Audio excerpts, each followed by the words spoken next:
Hello, everybody, and welcome to the Sports Card Advantage podcast. We are back from a bit of a hiatus. Took a couple weeks off, and obviously, some personal stuff gets in the way sometimes. Bunk's in the process of changing jobs, extremely busy with work and kids and sports. So, it just didn't come together the last couple weeks. And we're going to announce, I guess, formally for those that are searching, on YouTube and asking if we're okay and still alive and all that. Yes, Yes, yes, thank you. yes, we appreciate those messages and everything else. So we're just going to say going forward, we're probably not going to be here every week. Um, and that's one of the things that we're going to talk about today. Sports card, the hobby right now is fairly dormant. Prices are down across the board, across the markets, and we'll talk about that here in a minute. But we're not going to force it. We're not going to talk about weird, obscure shit just to talk. We don't get paid for this podcast. We have no advertisers. We make no money. And, from episode one, the thing that we said that we would never do is become sports analysts. And that's what a lot of people are talking. That's what a lot of sports card podcasts are doing right now is they're literally just analyzing on-field performance, and there's 17,000 other outlets for you guys to listen to that stuff. You don't need to hear me and Bunk do our best Sports Center impression and ESPN. talk about highlights and you know, I'm We're not not going to do our top five web gems. yeah, no, I'm not Skip Bayless and Bunk's not Stephen A and whatever else. There's plenty of people that get paid tons of money for that stuff. So we'll talk about stuff when there's stuff to talk about. So today's episode we're going to talk about state of the market again, because it's worth talking about. And then we have a basketball and soccer episode that we're going to do here in the next week. And then after that, we'll see what comes down the pipe. But if you guys have stuff that you want us to talk about, send us an email, info@sportscardadvantage.com. And if we can come up with at least 30 minutes of content, we'll hop on and record. So Yeah, and it can be anything. Just doesn't have to be investment, money, market type stuff. We can do anything yeah, card related. but I mean, we look through stuff. I look at what other people are talking about, and it's forced. It's like Sports Jeff from Sports Card Investors talking about how the McCaffrey trade revived the McCaffrey card market. It's like, bitch, there was no McCaffrey card market to begin with other than McCaffrey fans. It's Yeah. like you're just reaching to cover something to cover something. Yeah. So, and we're not going to do that. We never have, and, we're not going to start now. So, we're going to talk about things when they come up or try to reach out to people and do interviews when, there's a decent person to talk about. But otherwise, we'll probably look at doing 2 episodes a month going forward until things turn around. Sounds good to me. All right. So yeah, I mean the topic that mainly we're going to talk about today is where things are at. And, obviously there's a lot of stuff that's down across the board. And it was, 3-4 months ago when the hobby started to really be bleeding. Everybody's like, well, you just can't buy modern and now you buy vintage. Well, vintage isn't doing well either. None of it is. Yeah, there's nothing good right now, number one. And number two, if the economy continues to get worse, which a lot of people are anticipating that it is, it's the sports card market is like any other market. People need cash. So they sell stocks, they sell assets, they sell sports cards, they sell watches, they sell cars, they sell sneakers, they sell whatever it is to have cash in hand to buy food, to pay rent, to pay for gas, to pay for kids' expenses. And, we're going to continue to see that. And a lot of times, we get questions. It's like, well, can I buy now? It's like everybody's so eager to get in. And I'll get your take as far as from the collector's side of things first, and then I'll provide my take from the investor side. From the collector side of things, if you're seeing good prices on guys you collect, are you buying now? Yeah, but that's also with the knowledge of years of knowledge of knowing what is a good price for that person. Because I think there's a couple things. I think there's what's a good price right now in the current state of things, and what's a good price for that player or for that set or for that parallel. I think there's a lot of other factors that go into it other than just the market economy at the time. But yeah, if I see a good deal on something that I normally don't see that low, or I just in general from that set, I know it's a good price. If it's down enough right now, yeah, I'm going to buy now. But to your point, what if I waited 6 months Yeah. and saw it again?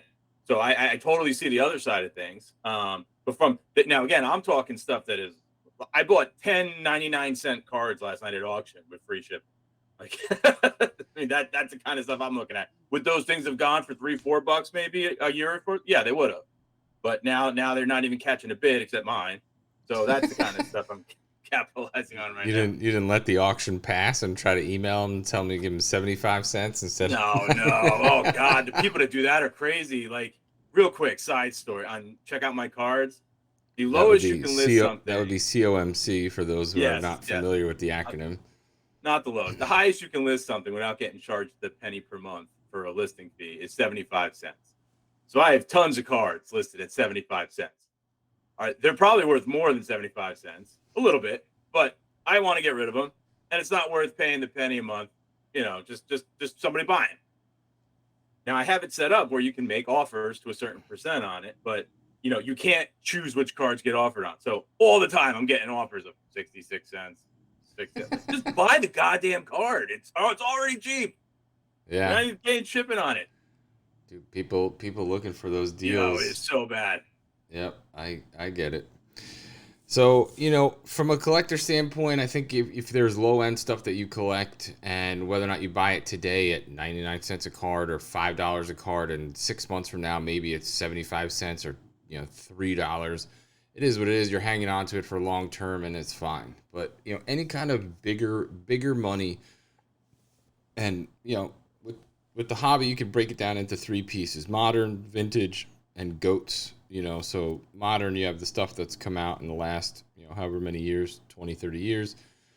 Vintage stuff that came out before 1980, and then goats, guys like LeBron, Brady, etc., Jordan, and everything is down across the board. And, it's going to continue to go that way. Guys are consolidating collections, people selling stuff off, having cash as a position, limiting losses. And I think that since the market was so inflated for 2 years and we're in a bad economy, it's now or never for some people that may have gotten that boost and it's settling down, and you're starting to see that pre-pandemic pricing creep in. So anybody that has made a profit and wants to bail, you're getting that now. And, they're going to try to lock in anything that they possibly can. And if it was me, I'd do the same and look to rebuy in 6 months to a year.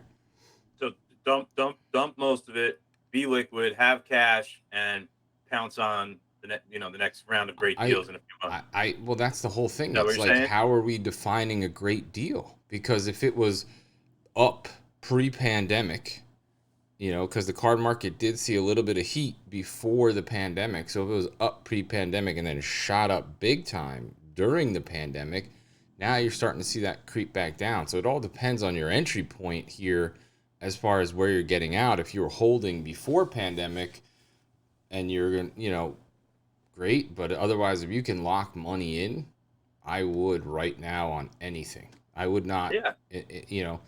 unless you're just holding it in the safe for 20 years as that, long-term investment. I would lock in whatever money you can and, then sit with cash for a while. There isn't one thing that, you can tell me to go buy right now that I'm putting my money into. Right. And I was a broken record, and you'll remember this. Almost every comment we made on investment type cards always was prefaced by, now listen, it hit its all-time high in 2020, early 2021. We're not sure where we're going, so you got to be careful with what's a good price based on these pumped up prices of when everyone was home. Yeah, and And we're seeing it now. And now you can't rely on that data. and the thing that bothers me is these guys that make sports card content for a living. I mean, unfortunately, it's in a situation where this is a market unlike stock market, you know, and futures market and some of the other forex market. Those markets you can buy and sell. You can make money on the downside of those markets. So those analysts always have something to talk about. Is it going to go up? Is it going to go down? Those analysts always have something to talk about. Sports card analysts, content creators, unfortunately, when the market's going down, those guys still got to force something out the door in order to make content. And it's to the detriment of those that are watching. I watched a segment with Roth cards about a week ago, and he's like, everybody's crying about the hobby and this and that. Well, look at these players and these cards. He's pointing out, it's like, well, if you would have bought Jalen Hurts here at the exact, it's like you're setting up ideal scenarios and situations For the 0.5% of the collecting community Yeah. with that money collecting Jalen Hurts trying to make money. Yeah, Okay. and the cards that you're looking And that at, 0.5% watch you. So I don't know who you're. yeah, the cards that you're looking at are cards that started at $1,500 to $2,000, $2,500, and it's just like 95 to 98% of the market isn't buying cards buying them. that are Right. that expensive. Number one, and number two, you're talking literally you're cherry picking, and it still gives people hope that they can find those opportunities, and it's just like, okay, I'll bite on that, and I'll look at something that's realistic. So I dug in and looked at Lamar Jackson. Lamar Jackson started out the season as literally the most talked about, hottest commodity in the NFL, on-field performance, etc. Right, and he had the contract conversation preseason. Yeah, he started the season with so much heat and all this other stuff. So let's look at the numbers. So if you would have been smart enough to buy Lamar at the beginning of 2022, and we're looking at his 2018 Optic Hollow PSA 10. Normally we look at Prism Silvers, but with Lamar's Prism cards, they're so rare. The last sale is not relevant here as far as our conversation. So we're looking at Hollow instead. February 2022, this card sold for $450. The card peaked, other than one outlier sale, the card peaked roughly at $650.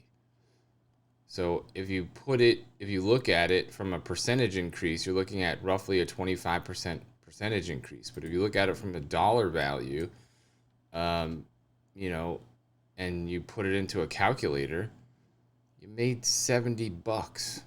And if you were lucky to get that one sale at $650, the other sales in the same area around the same time were selling for $570.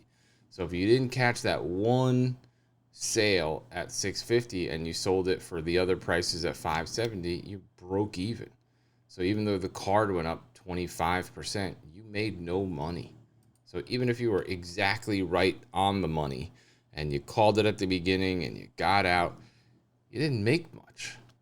And, to me, the risk reward, if you look at where the price of the card is now, so if you didn't get out, that card is last sale was $330. So now the card is down over. And are those individuals crying about the market? Yeah, I mean, now the card's down over 10% from when if you didn't get out and you didn't get lucky. I mean, this card literally sold on the 9th of October at the outlier sale of $700. The next sale after that was $450. Literally like a week and a half later. So if you want to try to play this narrative of you have to catch things at the right time, it's like, and buy the athletes that are hot, it's like you're playing with fire. If you want to jump in and try to play that game, by all means, but you be warned, you are playing with fire, and you need to if you're buying and selling on eBay, you need to account for the basically 18% of sales tax and selling fees that you have to overcome in order to make a profit. Right, and you have to use a platform like that to sell some of these higher end stuff because now more than ever, you're not just putting that stuff up somewhere privately and someone would catch and say, "Oh, I'll take that from you." Yeah, unless I mean, it's it was very rare to begin with in that scenario, but now there's even less people, so you yeah, got to go where unless the most it's eyeballs are. yeah, unless it's super rare. Like if you're playing in the space that you have tens of thousands of dollars that you have in the card market and you're buying and selling these rare items that there's three of, great. You know, guys like Roth make their money basically buying and selling same day, same week. You know, I Yep. would guarantee 80 to 90% of the stuff that he buys, it's gone by the end of the week. So he's By not the time the video exposed. gets posted, Yeah. He has no 100%, he and has most of us don't do that. no, he has no So market. honestly, the content is semi irrelevant, other than some names. Yeah, well, I mean, it's entertainment. That's all it is. You know, Yeah. it's not a blueprint for something that you can be doing unless you have the time to be out at the shows and you have the time to be doing this full-time hustle. Otherwise, And, it's like right now, most people that work a 40, 50 hour a week job and have a family and do all these other things, it's like you ain't got time to be out at all these shows. You got to hustle and grind to make that extra money well, somewhere else. their audience has got to be mostly in the 14 to 25 range, right? With Yeah. no responsibilities and you have time. Because to be fair, I like watching the videos. Yeah, I content's just great. know I'm not taking the info and doing anything with it. Yeah, But I like seeing the cards. I like seeing the hustle and the flip of stuff. But if I'm sitting there going, I'm going to learn from this video and make some money, I would be very careful. yeah, I would agree. And you know, right now, I think what I hope to see happen, honestly, you know, and sorry for those that are still holding the bag, I want to see this thing bottom out. Like I want to see us crater and move back to a new starting point so that there become opportunities to buy, grade, flip, and you know do things that are you know you're able to make money. Like you and Like, I used to buy and flip a lot. You know, we probably bought 10, 15 cards a month easy, and we haven't purchased anything in months because there's no opportunity. right. You know, it's I now sit bored. I used to scour eBay at night, and now I sit bored watching TV because there's you know we're not taking the chances. There's the risk reward right now is just not there. You think if it to use your term craters right around the time of Fanatics takeover, is that going to be good for everyone? The Yeah, I mean, you know, I think if they bring in a new attitude of, you know, we're not trying to bend you over and take every dollar out of your pocket that we possibly can, but sell these boxes for reasonable prices. Well, that's what I mean. I think Yeah. I see it as a good thing. Like if we can trend down another 18 months and then we're getting closer and closer to Fanatics getting more involved, then great. Yeah, you know, and that could be the perfect storm for what reinvigorates some of this stuff is that the market continues to just get beat up for the next 12 months. Fanatics acquires Panini somewhere along the way because as the market continues to go down, Panini wants to get out more and more because they're not just printing money Everything.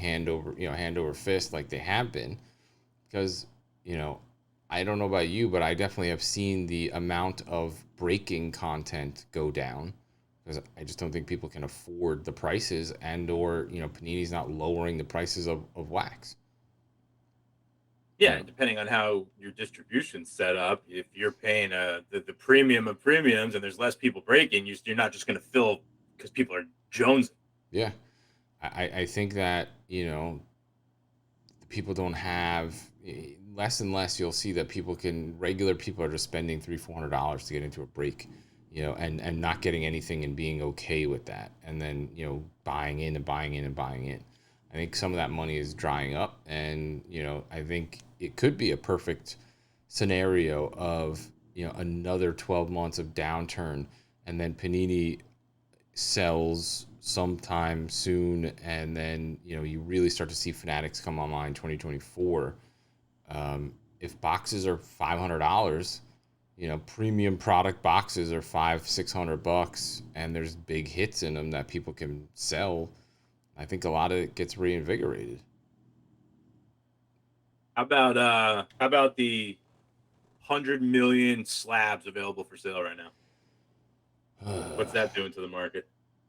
I've well, seen so many PSA nines for less than $10 listed. It's like, what are you doing? well, that's the whole problem right now too. Is just the fact that regardless of whatever you want to say anecdotally, but the evidence is there that there's a lot less tens coming out and coming down the pipe, and that leaves literally PSA nines everywhere.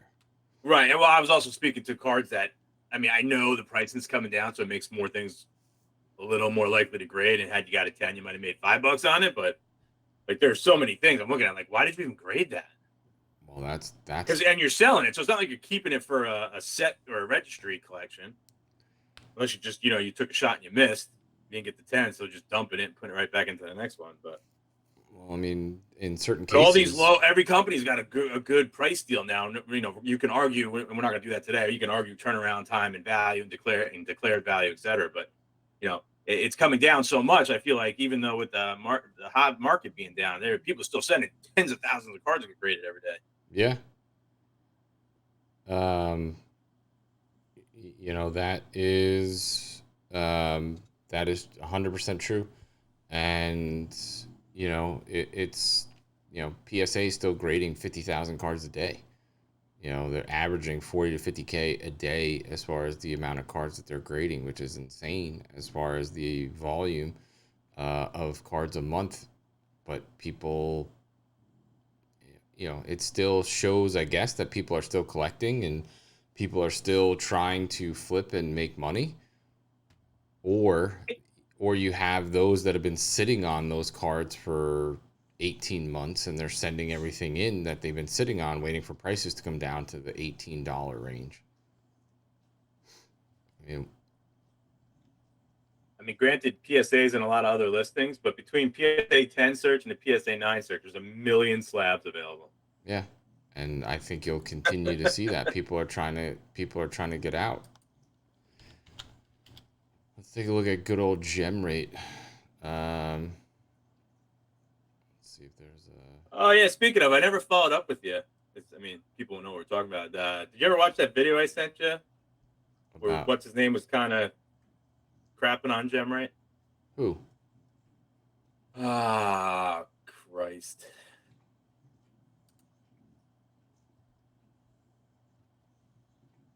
I don't remember who had the video or who had the interview, but maybe it was the president of SGC, a real young guy. Yes, he is.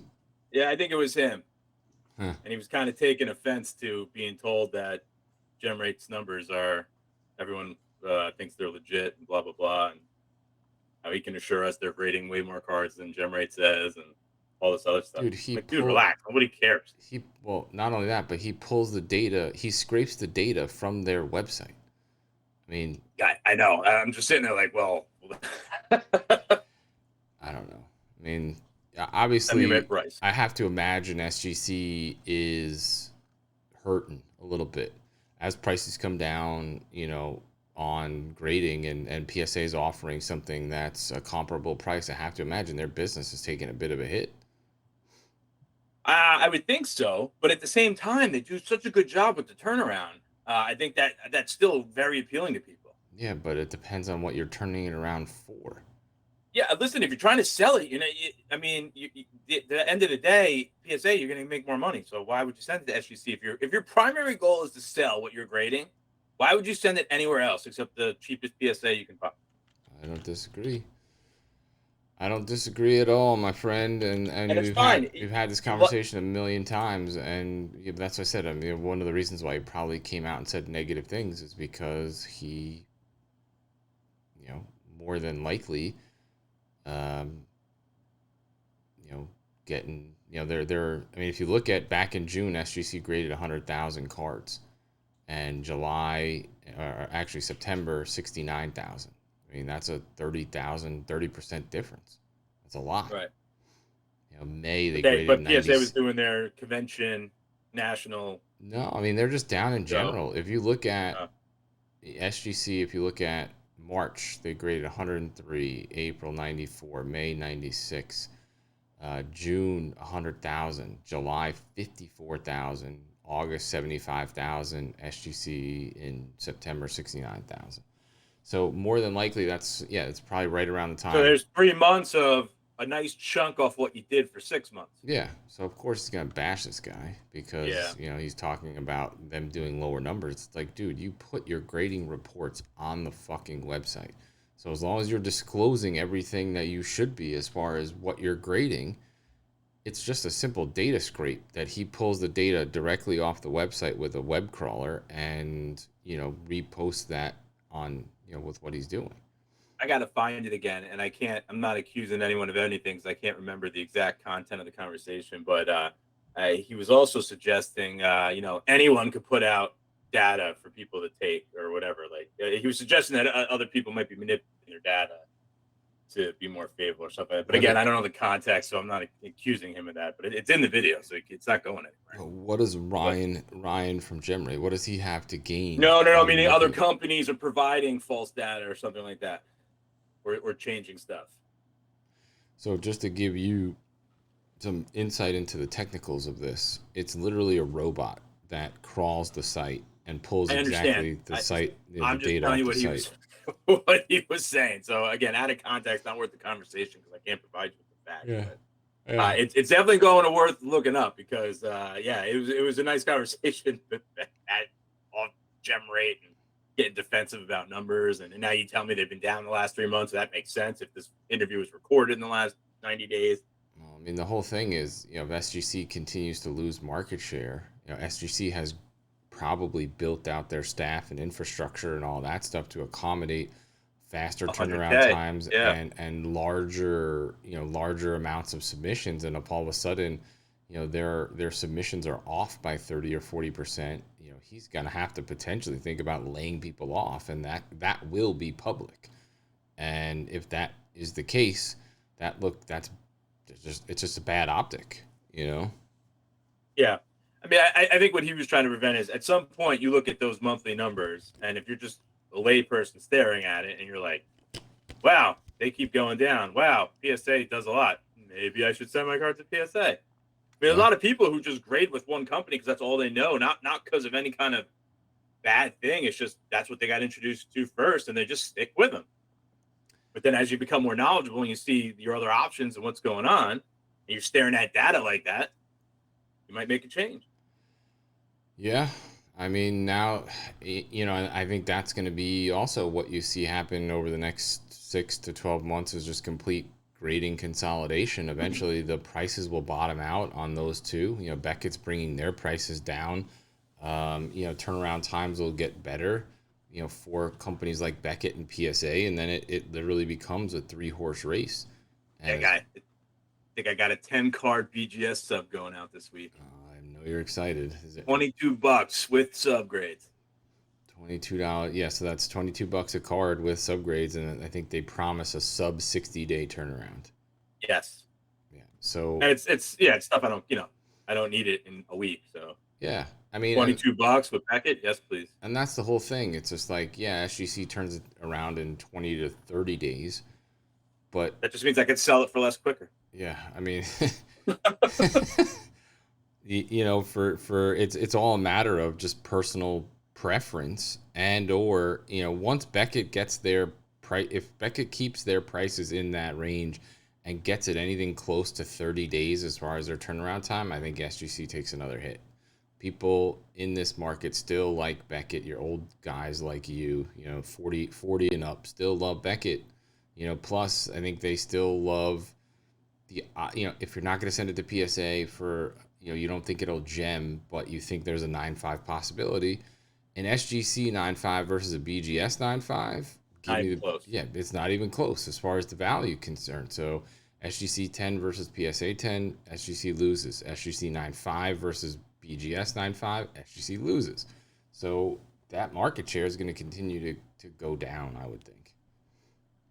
Right. And again, if that's not your goal, then great. Send all your cards you want to SGC. Yeah. You like the slab and all your sets are in SGC, 100%. Put it in the little tuxedo and call it a day. God. Yeah, I don't know. But it's petty, but that really bothers me. Yeah, I mean that's basically where we're at right now as far as us as people, us as our hobby involvement. I really hope we have, what do we have? November, December, and 6 months. We have 8 months until National 2023. I'd really love to see some sort of bounce back for that. But that's I said, right now, if this thing continues to trail down, would you go to National in Chicago? Would you take the time and drive, fly, whatever you got to do to get to National? Would you go right now? Would I go? Yeah, I'd go. Yeah. 100% I'd go. But I have a dozen other reasons to go other than what a card price is. Yeah, true. But 100% I'd go. Plus, if you're buying 8 months from now, is likely still going to be better than right now buying. So Yeah, I mean that is also true. But for me, I want to be, before we yeah, start you buying have too again. much background knowledge of how actual markets work, so I can appreciate that you want to see ground zero. I want to see, At, yeah, I want to at see this point, bottom. at this point, you don't root for it, but we're going that way, so you want to Well, see it. I mean, that's the whole thing. We'll go back to the example of Lamar. Okay, so this I already have the price up and everything else. This thing peaked at $1,000 multiple times all through 2020 and 2021, My point earlier about the pandemic. Yeah, right. and then so it literally $1,000. This thing hit $1,000 one, two, three, four, 5 times. So logically, in your brain, if it hit $1,000 and you could have bought the card for $400, you'd be like, oh fuck, this is a great deal. This thing's down 60%, and $400. It hasn't been this low in 2 years. Great price. Now it's selling for $330. Right, and that's my point earlier. You can't we've been saying all along. You can't use that high point mark data from 2020, 2021. You got to be careful with it Yeah, I in mean, terms of you assessing a good deal based on that number. yeah, I want to see this. So we'll just continue to use this example.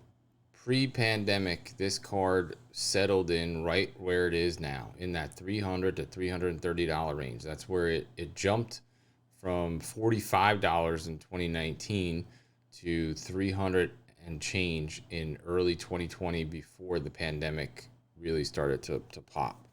So if you want prices to compare as far as where things could get back to, start looking in, January, February of 2020, when nobody knew what the word COVID meant. And, that's what you want to start looking at. Or And, start looking at Zach Wilson and Mac Jones prices. oh, God. Yeah, it's They're like, at the bottom. yeah, it's like, why, everybody's trying to talk about that stuff too. And it's just like, the 2021 class has completely imploded. Wilson, Jones, Trey Lance obviously hurt for the year. Justin Fields doing nothing. I mean, Trevor Lawrence, you can make a case for. Um, obviously he's playing better than he did last year. Jacksonville's still not winning, but there's some. I mean, if you look at Trevor Lawrence's 2021 Prism Silver PSA 10s, these things are on the rise. 890 in September of this year. Last sold for 2,500 5 days ago. See that? Now, had I watched the video to tell me that, I would have been all over it. Yeah, but the pop on these are 20. There's 21 of them, so Yeah. So you again, have to that's get unrealistic. yeah, you have to get super lucky in order to. Like when I seek out my PC cards that have a pop that low, it's because it's exactly it. I'm keeping it, so I'm not. You're not seeking it to buy and flip because you won't see it. But when it pops up, Yeah, crazy. at some point, I'm gonna have to do a deep dive and out. Like we talked about this privately, as far as 2021 PSA 10 pops versus 2020, 2020, Yeah, that's right. 2019, 2018. We've talked about this, and especially for basketball, but we can potentially look at this now. I think some of the 2021 stuff starting to come back, and um, it'd be worth a conversation, because it's like, how do you compare Trevor Lawrence versus like a Joe Burrow? Because if you look at the same card for Joe Burrow, Right. It's got to probably over 1,000 pop. I think it's probably going to be higher than that. Oh, Talking to actually, never mind. The Joe, oh, that's really interesting. So the Joe Burrow pop 189. His Prism Silver only is 189. I thought it would have been a lot higher than that. I swear it was higher than that. How the hell is that possible? You sure you're not looking at the black? Yeah, no, I'm on. Oh wow. Is that really possible? Well, And maybe we're finally hit this time where they're fudging numbers on the pop report. They're trying to regenerate the economy from within. how is that possible? I swear we've had conversations where the pop was higher than that. But Let's look at Herbie's numbers. I believe you. Silver. Yeah, Herbert 161. And the funny thing is the Trevor Lawrence PSA 10 silver selling higher than both Herbert and Burrow. Which is silly. Yeah, the last Burrow sale went for $1,500 last Burrow sale $1,700, last Herbert sale $1,500, and the last Lawrence sale is $2,500. All right. But even so, you look at the T-Law population of 21 versus, it's 8x on Burrow and 8 to 9x on Burrow and Herbert. But the bigger gap was basketball. Obviously some of the Zion, Ja, Luka pops versus every class after that. Yeah, every class after that. It's crazy. It's silly as far as the differences in pricing. Yeah, Herbert market is getting destroyed right now. Is there chronological data to show like in August of 2020 there was this many Lukas graded at the time? Yes. Is there Yes. There is a way to see that? See that, yeah. If you go to I think GemRate actually has that data. You can see it over time. Because that information is more valuable to me in the conversation, a potential conversation about the differences in years in class. Because then you can factor in, obviously at that point, the set released pre-pandemic, so it had no bearing on it. But did more of them get sent when that started? Was there already 80% of them in already? And then, obviously you had the closure of the big companies. So that's going to factor in a little bit. And now, but everything's back open and more accessible than ever. So it should be interesting to see if things fly back up. Well, there's a lot of factors in there. The print quality, print runs of 2021, 2022, 2021 Prism especially much worse than 2020. And, earlier, number one, right. and number two. Would it shock you in closed door secret meetings if they say we can't have this many cards grading 10? No, would not at all. Would it shock you if that conversation is had amongst, whatever executives of car companies printing, blah, blah, blah? Would it shock you? Like, we can't have this many cards grading 10? No, it would not shock me at all. It's like I'm lost in my conspiracy world, but I'm sure that conversation has been had. Yeah, it's like, hey guys, we got 38,000 Lukas from 28, or 18,000, whatever stupid number it is.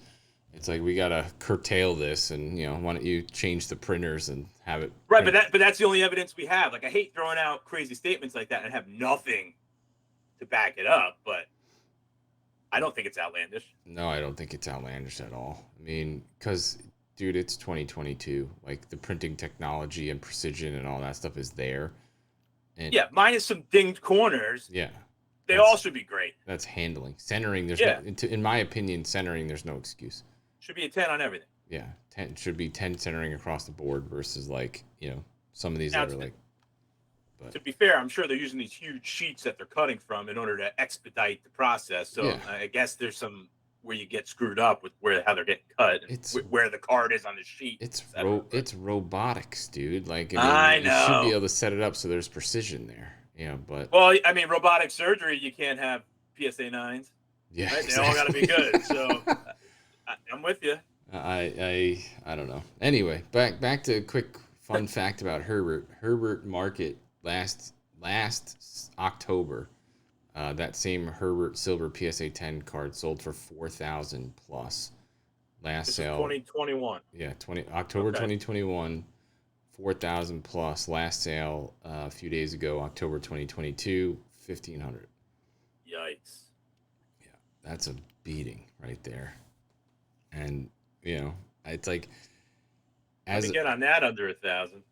As somebody that's holding that card and you bought it, $3,000-4,000, is it ever going to get? My question is it ever going to get back there? Unless he, obviously, if he wins a Super Bowl, yes.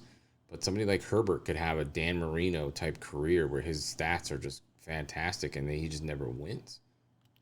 Right.